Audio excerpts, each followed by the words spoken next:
favorites. How are you? Welcome to another episode of Stupid Good, where I take recipes created by cookbook chefs, internet chefs, chefity chefs.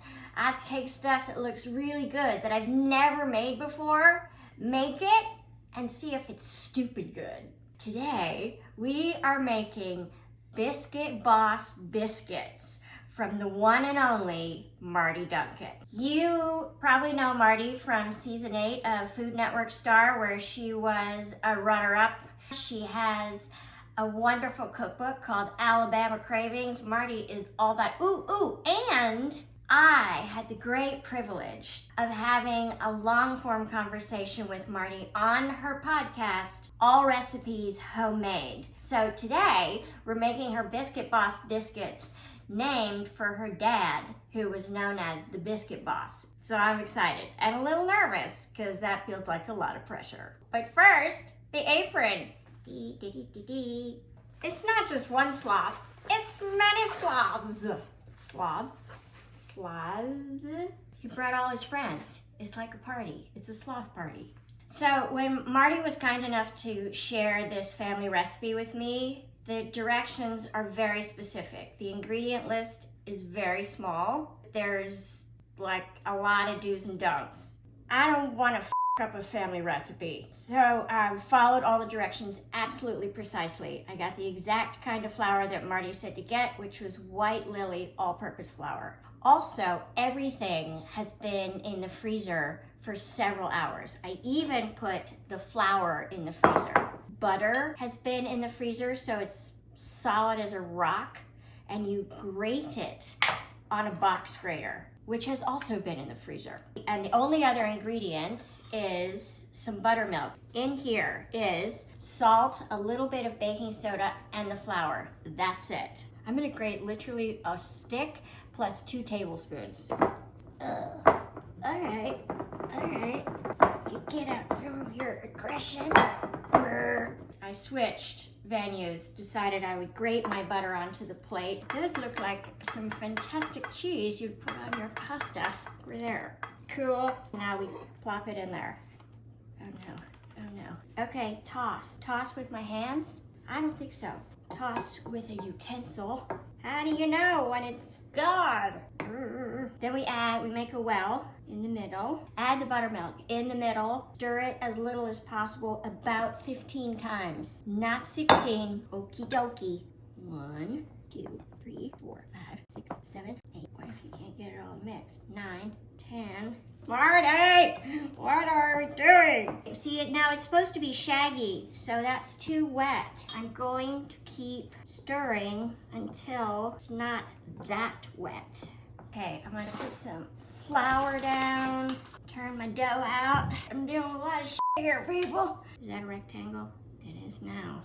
We're gonna do a process called laminating, where you fold it and it gives you the fluffy, the flaky layers that you see on TV. Ooh. Oh man, see? Oh shit falls. Oh God, help. Pat it out a little more. This is basically 8.5 by 11, and now I fold it in thirds the way I would a letter. Good look. Ah, it's so wet. This is hard. Go on. Come on now. Come on. Don't be an asshole. Hi, disaster. Oh. Okay, now what? Oh, roll it out again. 4 more times. Dusting, rolling, folding. Don't know what to do. Rolling. God bless America. This is really... Maybe we never air this episode. Folding. Come on, you. Come on. Come on. Don't be terrible. Don't! Super meta. Okay, I feel like we're getting somewhere. This is like one of those kitchen scenes where you come home and it looks like a crime scene. It's so messy. You're like, what the f happened here? I'm like, mind your own business. In fairness, I feel like maybe it took Martie's dad, I don't know, a lifetime to make the perfect biscuit. And one more time, and then we're gonna roll it out and cut them. Look, it's a country. Looks a little bit like Africa. I don't have the biscuit cutter. I have this glass. Martie specifically says, do not twist it. There's a lot of protocol. 2. Ooh, that worked good. 12. They're cut. So you brush off extra flour, and then you take room temperature butter and brush the tops. It's tough. All right, you know what? I just can't. I'm just gonna take my finger and, no, I'm not. All right, I'm gonna put these in the 450-degree oven for 10 to 12 minutes. Then I'm gonna turn the pan and cook them for another 5 to 7. Favorites? It's a humbling moment in my life. Here is what came from our biscuit dough. I'm sorry, Martie. I'm really sorry. They smell delicious, biscuity and buttery, and I bet you it would still be great if you had a little piece of ham on it or some butter and jam. It just doesn't have the fabulous Hollywood flaky layers that we were going for. This guy is what was left over from the ball of dough. He came out rather misshapen, but it's the biggest one. So this is what we're gonna try for the moment of truth. I have put some delicious Plugra butter on there, per Martie's recommendation if I don't have country ham, which I don't, and a little bit of jam. So here we go.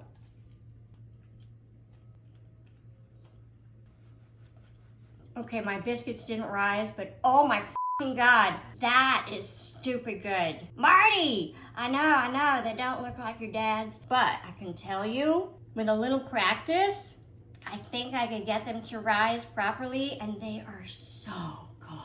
Buttery, tender, crispy, even the little hockey pucks. This was a true labor of love on my part, as I ran into quite a few roadblocks, but favorites? As I like to say, there are very few fatal mistakes made in the kitchen. You guys are awesome. I will see you next time.